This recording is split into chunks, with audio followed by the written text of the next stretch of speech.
warm welcome, James. And once again, thank you very much for agreeing to share your thoughts today. Absolutely, no problem. So I understand you've been on quite a journey with Mercuri International thus far, a couple of months now.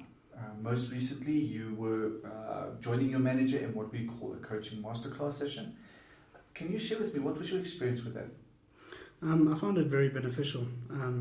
I know it was geared toward the manager really, but I think there's a lot of benefit from the salesperson as well.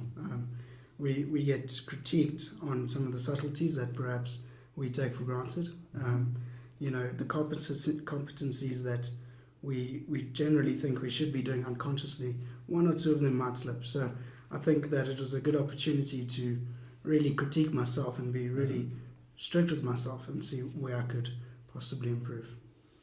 And your perception of coaching as a practice before you embarked on this journey with your manager? I was saying earlier as well, I think that our general perception of coaching, of training, can be a negative one. We have the idea that it's someone behind you with the whip trying to really drive you, to do certain things. But I think the approach that Mercuri takes is different. It's geared toward complimenting on what is good, and then yes, critiquing what is bad. But ultimately, it's quite a positive message that we bring across. We're getting I think you get a lot further motivating someone than you would trying to drive them, to do things your way. Rather take the person's natural ability, compliment that, and then try and get them to exceed their own ability, their current ability. Okay. And in terms of that, what is the impact that's having on your sales results? At the moment, I think my customers have seen a dramatic difference.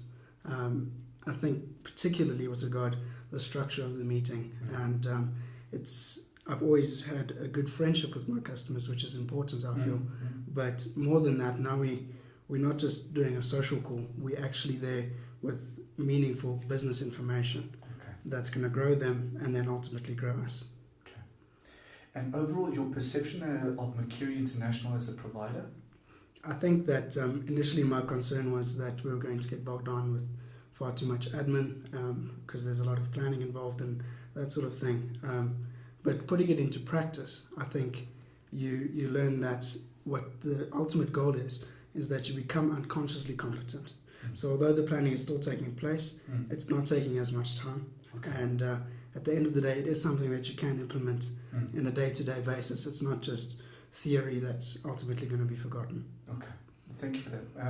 And in terms, just as a final note, what is the sort of advice you would give to somebody starting a journey like this? I think, keep an open mind. Initially, maybe my perception of what we were doing here was incorrect. Maybe I was a little bit negative coming in, thinking that it was going to take time away from my sales. What I appreciate about Mercuri is that it focuses your attention where it should be. That's a big draw point, or a plus point for me, because, for example, on our portfolio of 80 customers or so, you're really putting the emphasis where it should be with the people that are spending the money. And Mercuri empowers you to do that, and then also holds you accountable. Are you doing that? So there's two sides to it. Either you embrace it and you thrive, or you don't, and you're just going to be left behind. Okay. Thank you for that. Appreciate your thoughts. Absolutely.